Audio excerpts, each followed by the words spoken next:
Maze.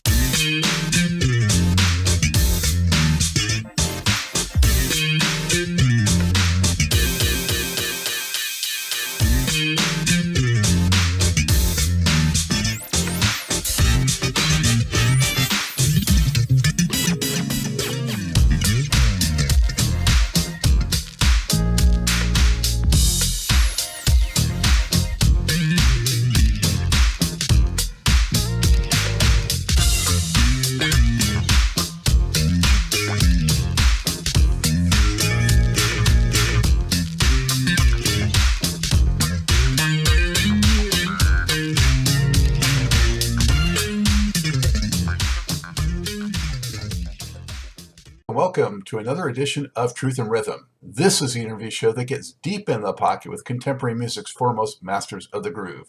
I am your host, Scott Dr. GX Wolfine. If you enjoy this programming, subscribe to the Funk and Stuff channel on YouTube, which is where Truth and Rhythm lives, and be an advocate by spreading the word among fellow funk, jazz, and R&B music lovers. Join Truth and Rhythm's membership program through Patreon. You can also submit a direct donation to the cause anytime at funkandstuff.net. At that site, you can also purchase the book Everything's on the One, The First Guide of Funk. Shop for official Truth and Rhythm and Funk and Stuff merchandise, and use the Amazon links for all of your online purchases, which allocates a percentage to this show.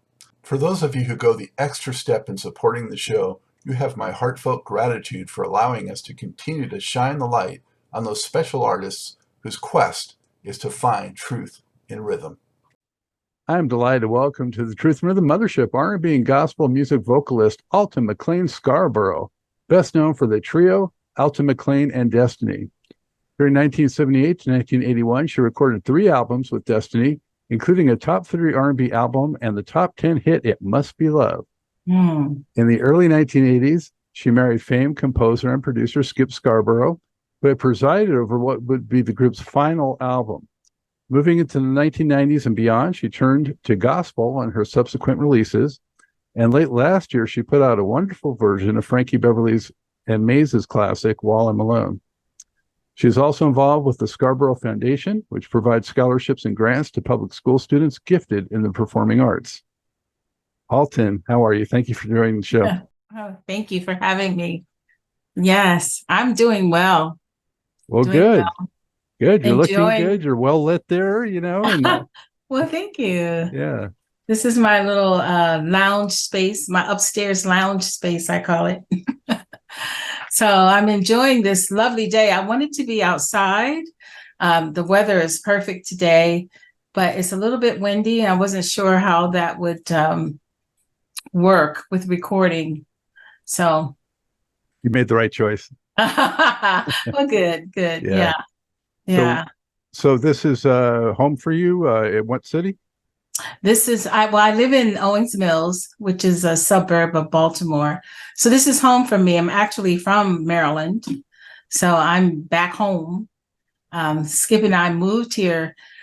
I can't believe it's been 35 years ago. We moved here from Los Angeles. So I moved home, but he came to love this as home. So it's been good. Excellent. Well, you know, I recently had Nathan Watts on the show, and I saw you on his credits, and I thought, you know what, I got to have Alton on too. What's going on here? So, yeah, wow, it's a small world, right? You know, when you do a program like this, I've done hundreds of them now. You realize that there is that 6 degrees of separation. So many musicians and producers and composers, and you know, here, there, it all connects in the dots. Yeah, that's true. Yeah, we've crossed paths somewhere in our lives, some point, you know, we've done something together. So it's really wonderful. It's been a wonderful journey, actually. And being married to Skip Scarborough has been like an incredible journey. And his music is still going strong. Oh, no doubt about that. And he's one of the greatest composers we've ever had. That's true. And I can't wait to dip more into that. But first, you know, we need to know what drew you to singing music in the first place. Well, when I was a child, I I basically, well, I could sing always. I love to sing, and I was always able to sing. And I wanted to, when I grew up, I said, when I grow up, I want to be a singing star. So I kind of kept that in my head, although I didn't pursue that right off. I worked at the post office for about 5 years, and until I just couldn't do it anymore. And I just took a chance and came out to California. I actually met a wonderful lady before I came to California, Vonnie Sweeney, who became my manager. And then the whole journey to Alton McClain and Destiny started with her. So, who were some of your favorite artists and inspirations coming up? Well, my favorite artist was Aretha Franklin, of course, like everybody else. However, my voice was compared to Diana Ross. So I guess you could say it was Diana Ross trying to sing like Aretha Franklin. Then you get Alton. That would be me trying to sing like Aretha. And she was just so incredible and such a wonderful influence on a young artist like myself. And Diana Ross was just, fabulous and gorgeous. And so, and I also like Doris Day. I know, because I used to love musicals, and Doris Day was one of my favorite singers. So she was pretty and she could act, and she sang so beautifully. And, I have some of that influence is there, I think. That's an interesting blend for sure. Uh-huh. Do you remember the first concert you saw that really left an impression on you? My very first concert that I went to was James Brown. I did get to go to my high school prom because my boyfriend, who was my fiance at the time, was in basic training in the Marines.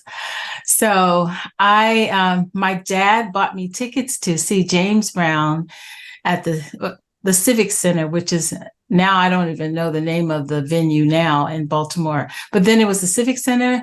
And I was just so impressed by the whole concert, the whole performance and the music and him dancing. I was just like, wow, I want to do that. And the other influence I had was Lola Falana. Are you recognize that name? Oh, definitely. Yeah. I grew up watching her on TV all the time. Yes, on the Mike Douglas show. And I said, oh, I would love to do that. And one of the things I used to say when I watched the Mike Douglas show is, one day I'm going to sing out one of those, because he had these beautiful microphones. One day I'm going to sing out on one of those microphones. And sure enough, that happened. And when it did, I kind of freaked out for a moment, because it was like, my saying it, my wish was coming true at that precise moment. And I just freaked for just a second. And then, it's really cool. So those are my influences. A lot of people believe, if you visualize it, it'll come to be. So, yeah. That was my, I would say it all the time. One day I'm going to sing out of one of those beautiful microphones. I mean, we didn't get to sit down with Mike Douglas, but we did get to sing on his show. So that was something. So, yeah. That's fantastic. Now, I saw that you had an early single that Bernard Purdie had a hand in. Oh, wow. Now, when I met Bernard Purdie, I of course, I didn't know exactly who he was. I worked at the post office. It's my little story. I worked at the post office, and this one particular day, one of the city clerks, as they were called, they would file Baltimore City mail. I was a Maryland clerk. So we'd run out of Maryland mail, and we were helping the city clerks, and I was singing. And the guy I sat next to said, wow, you sound really good. He said, I'm a songwriter. I used to manage this group called the Tan Beatles. And I'm like, the Tan Beatles? Okay. He says, me and my partner, we have this dress shop, but I really want to get into music. And I've written some songs. And would you come and do a demo? of one of my songs? And I was like, sure. And we met Kitty Brody, who I don't know if you're familiar with her name. She was a big DJ here in Maryland at the time. And it was through our connection with Kitty Brody that we were able to go up to New York and meet with Bernard Purdy. It was Bernard Purdy and Richard T. and the bass player's name. Oh my gosh, it escapes me right now. But they were wonderful musicians, and we did this demo of the song "Come Back, Baby," which Frank Barnes had written, and Floyd Barnes had written, and that was the beginning.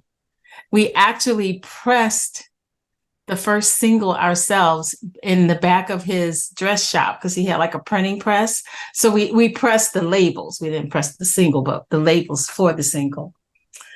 So, so I had hands on throughout that whole process. And then Come Back Baby, got on the radio, and I was able to do a lot with that. And that was my start. So shortly thereafter, I left the post office.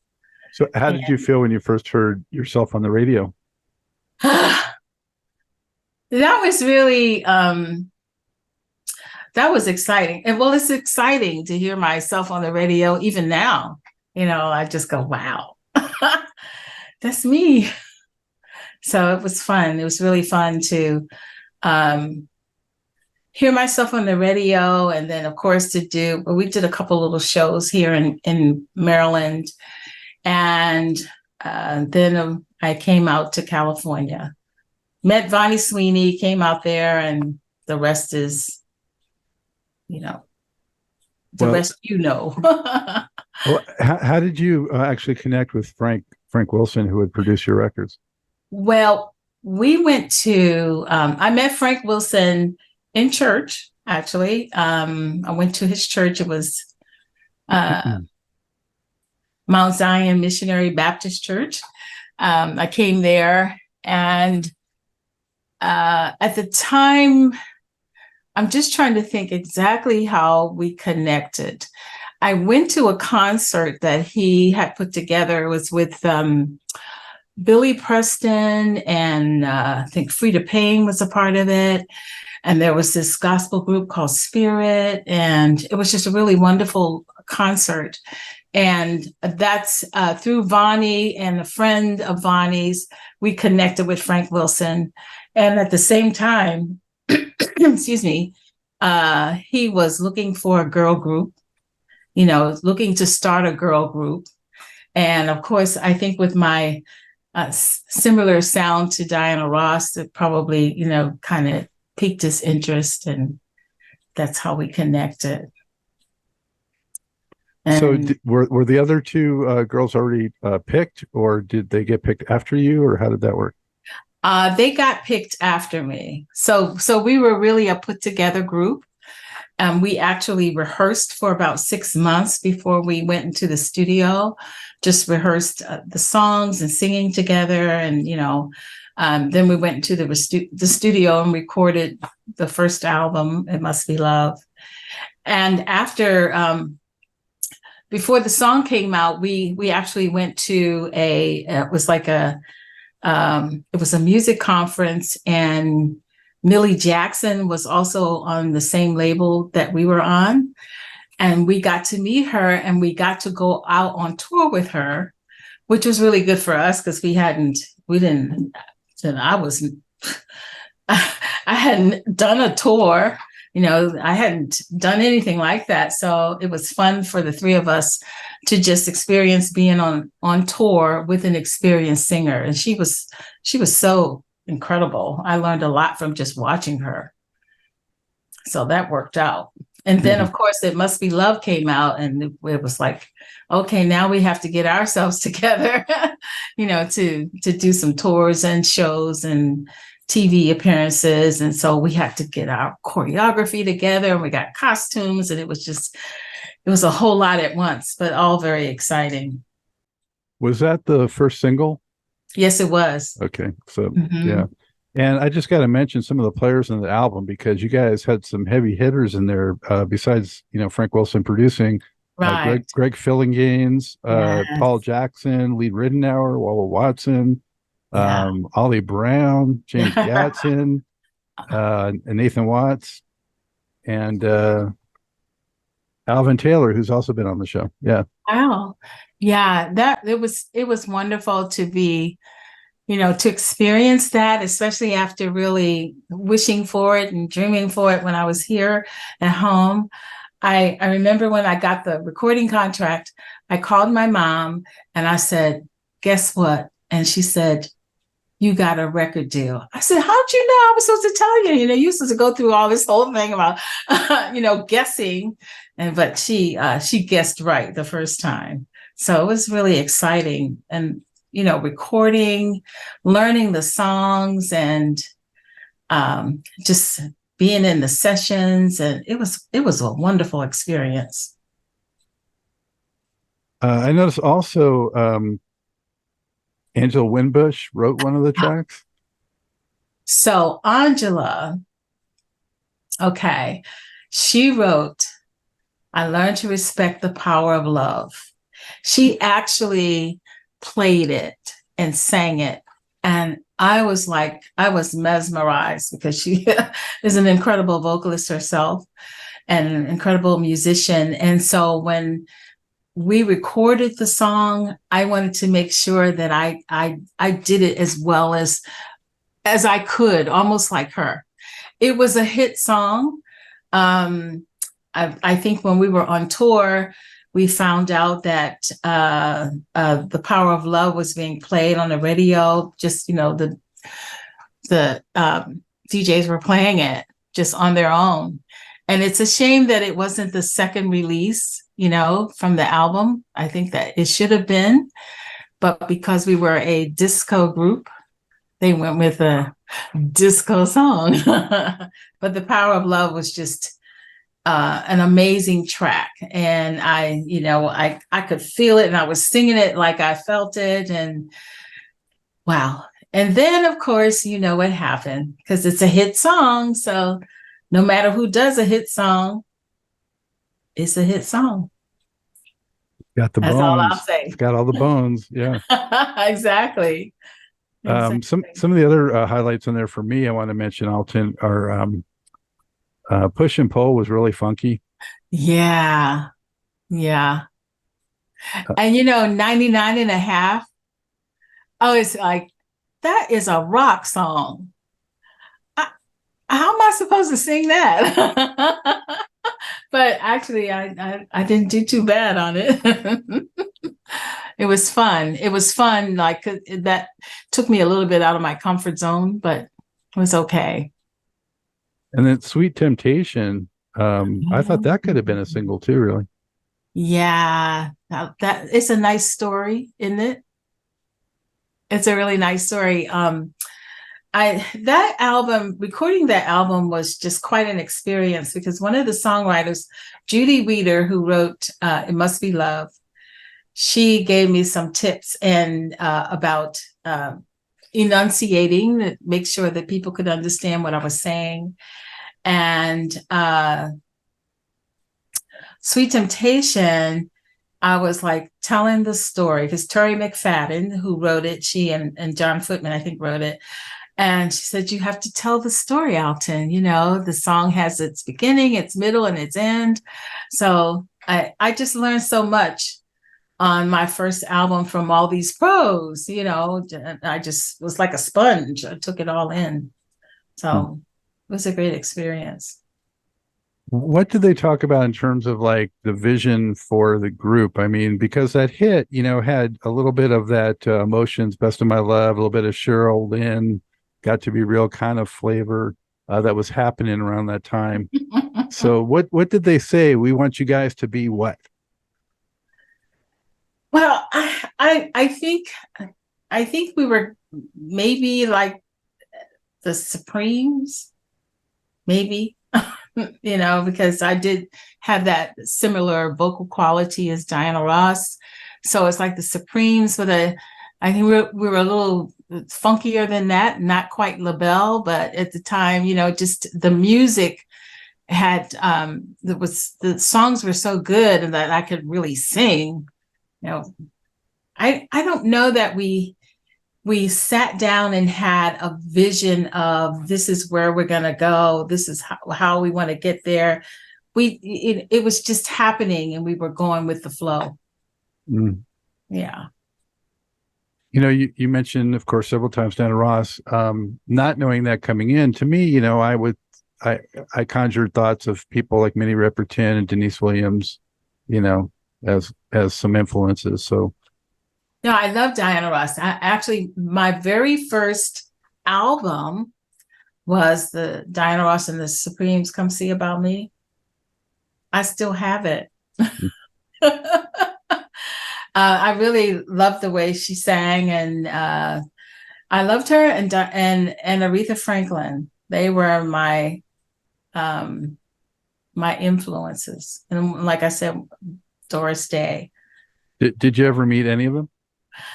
Oh my gosh, I did meet Diana Ross. We were at a Chic concert, and I met her then, but Aretha Franklin, I met. Skip knew that she was my favorite singer. And so he said, Alton, I got a surprise for you. And we rode out to the valley and drove up to this house. And he said, you're going to love it. And he rang the doorbell and she opened the door.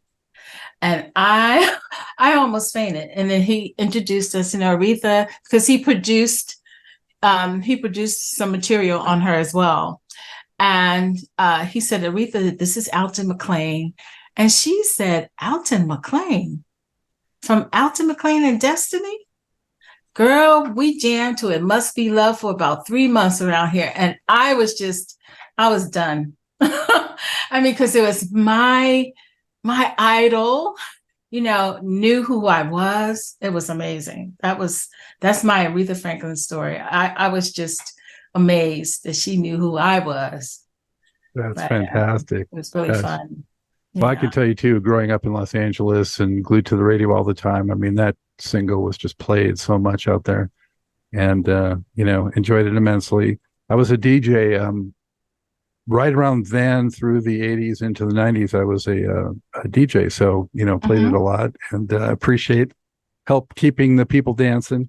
Oh wow! I mean, we weren't really prepared for that because we had been on tour with Millie Jackson. And I remember I came home in January of 79 because we were out with her in 78. We went to Africa and we went to France. It was just fun.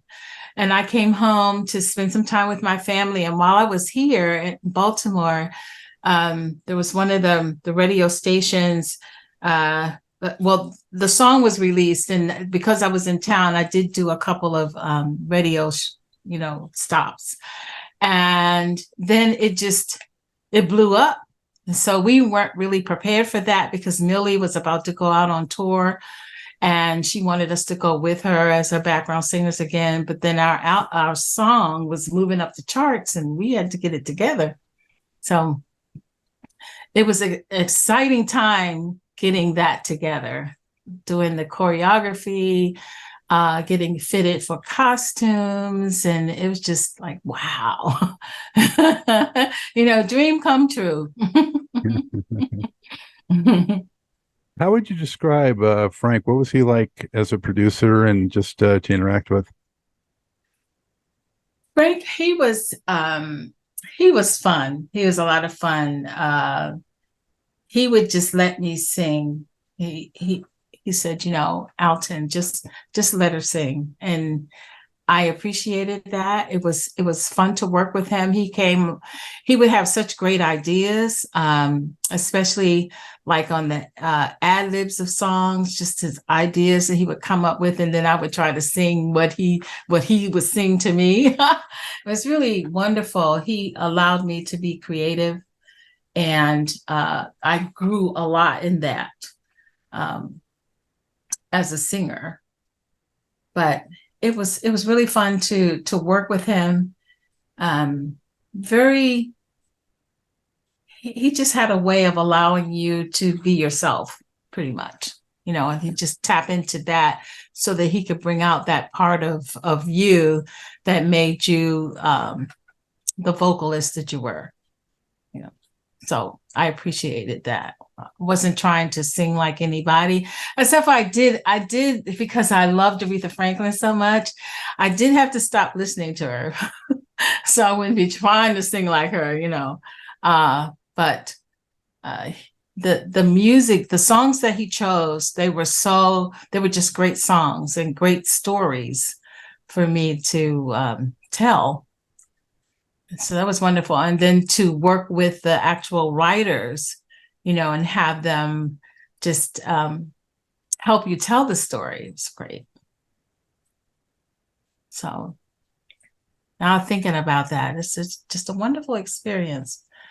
I just was happy the entire time. I was tired because we stayed in the studio. Plus, I was working on a regular job, so I would go to work and then afterwards come to the studio and record. So on the second record, how did you go into that? What was the mindset? I know Frank produced it again, and were you looking to repeat that success or just do something that felt good, or what?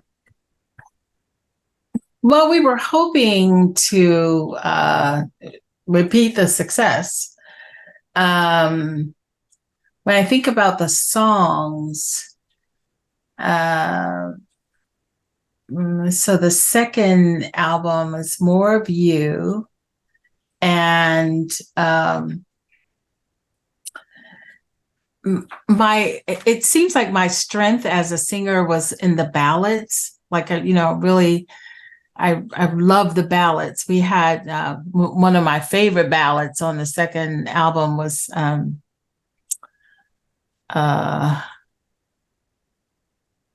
let me think about the songs on the second album. Well, Thank Heaven for You was one ballad. Yeah.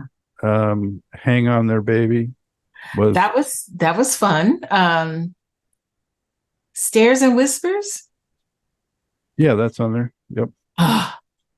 That was my favorite song. I think you could feel me. I just felt that song, and I really wish they had instead of releasing the I think the first single was I Don't Want to Be With Nobody Else. Right. Yeah. I wish they had released Stairs and Whispers, or the song that Skip and Dee Marie wrote. Like you haven't said. Ooh. That song is that was just a really great song.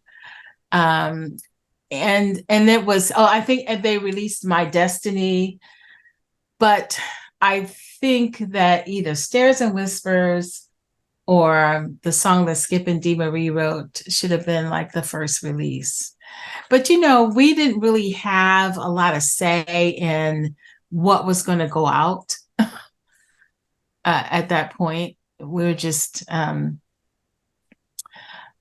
Jones Girls, I remember had a big hit. So we had a song that sounded like the Jones Girls, which I sang. It was a great song, but I think it would have been better had we gone in a direction that it was more Alton McClain and Destiny than, sounding like anybody else at that time. And the other thing was, the song Happiness that Frankie Beverly wrote? Mm-hmm. He actually wrote it for us to do. Oh. And there was so much red tape and so much money had been spent on the album, and we didn't get to do that song. But he did write it for us. Oh, that would have been interesting. That's too bad. I know. That would have been just an incredible song to do. But we didn't get a chance to do that one. I did like the closer, You Bring to Me More Morning Light, My Morning Light. You Bring to Me the Morning Light. I think that one had potential to be a hit, as that sound. Could have hit, but it didn't chart. It was a single, I see, but it didn't chart for whatever reason. I don't know. I have my thoughts about, actually what may have happened with that project in terms of just communication between management and the record company, and just the support that we needed. And then it was the end of the disco era, and we weren't really. I didn't consider myself a disco singer. It was just, I guess, that time in the music scene. Um, and we just kind of got lost, lost in the sauce, as they say. Yeah, So, that was definitely a transitional time and challenging for a yeah, lot of R&B artists, especially because of the whole disco situation, and then right, just a corporatization, if that's a word, of the music industry right around then too, and the music videos coming in. It was just this huge turbulent time, and right, it was especially challenging, I think, for a lot of the R&B acts. yeah, Um, right. so um, the third record, though, was a huge change Mm. because it brought in Skip. And how did that come to be that he got involved? Well, Polydor decided that they didn't want Frank Wilson to produce another album. So Frank um, recommended Skip or Jerry Peters. And so we got to meet both of them. But Skip had written Don't Ask My Neighbors. And, that's a girl group, the emotions. And we got to meet him and we got to listen to some of his songs. We were just, wow, they were wonderful. Plus, he made great tuna fish salad. So we went with Skip Scarborough, and he had just wonderful songs, and then he picked wonderful songs for us for that album. So, and songs that I could really sing, really um, just had great stories, and I could sing it, and really, you could hear like we're kind of developed. We were evolving at that moment. But then by that time, Polydor had gotten a little tired of Alton McClain and Destiny. And so we found ourselves without a recording contract. Um, I got to mention some highlights on that record though, because it definitely was a huge change in the vibe and the sound and the spirit, and there mhm, were many highlights to me on that record. mhm. Um, My Destiny was a single, but beyond that, Making Room for Love, to me Ah, definitely had a Don't Ask My Neighbors kind of flavor. yeah. Yeah, my friend Clay Drayton wrote that Making Room for Love, and it's just so smooth. It was just a smooth song. And then the Skip song, um, Love and Love Notes. Learn. Well, Love Notes, that was Denise, the song that he and Denise Williams had written, which was a fun song to do. And then Love and Learn, which was just a great ballad. And I loved singing that. I still remember being in the studio and singing that song and just putting all my heart into it. And it was just wonderful music. We're Uh, gonna make it was kind of a September-ish kind of track. oh, that is the song that I think we probably should have. That should have been a single, because I mean, it was hot. And it Yeah. was fun to sing. And Skip is actually singing on that too, on the backgrounds, which is kind of fun. So it was a fun track to do. And on Love and Learn, Patrice Rushen did the arrangements. It was so beautiful. It was just beautiful. I was like, wow, and being in the studio while she was conducting that session and the string section, it was just beautiful. Wonderful experience. Yeah, you had some of the great players from before that were on this, but also some newer ones. I'm not sure if Patrice was on other ones, but as you mentioned, she was here. But also Herbie Hancock makes an appearance. Mm, mm, mm. You know, Skip knew so many people. I mean, he was such a great producer, and it was fun. The song, it was just fun to watch him and to see the musicians react to him. And then when it was time for us to do our vocals, and some of the vocals I actually, during the rhythm section, I actually, sang along with the just the basic rhythm section while we were recording. And that was fun to do. And then I had to try to sing, especially if I did a really good take, they kind of kept it, So I love doing that. what were 2 or 3 ways that Skip's approach differed from Frank's? Mm. uh 2 or 3 ways is Skip, he wrote a lot of the songs. So we got to, of course, work with him, and he did a lot of the vocal arrangements because, that's what he did. And it was just really fun. We actually would go to his house. That's why I know he made the best tuna fish salad, because he would fix that. And we would rehearse the songs and all with him. And he was his approach was different. He was quieter, but powerful. So it's just, I can't really explain the difference. I see them both in my mind's eye. They both, the one thing that they let me do was sing, and I appreciated that. Wasn't a whole lot of stop and let's do it again or whatever. They would just let me sing. And then if I would do good first and second takes. After that, it's kind of like, okay, I don't think I'm gonna do it any better, and they were both good in that respect. Did the label let you get out and tour at all to support that one, or it just kind of fizzled after that? It just kind of fizzled after that. Yeah, we didn't really. I think the last thing we did was something we went to New York to just do a promo for the album, and Denise Williams' album was really popular. We had the same management, so they kind of were.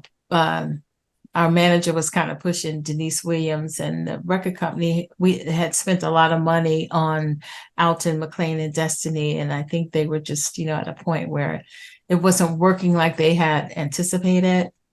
So we found ourselves without a record deal. Now, the other 2 girls went on to be in the group Crystal, but I wasn't a part of that.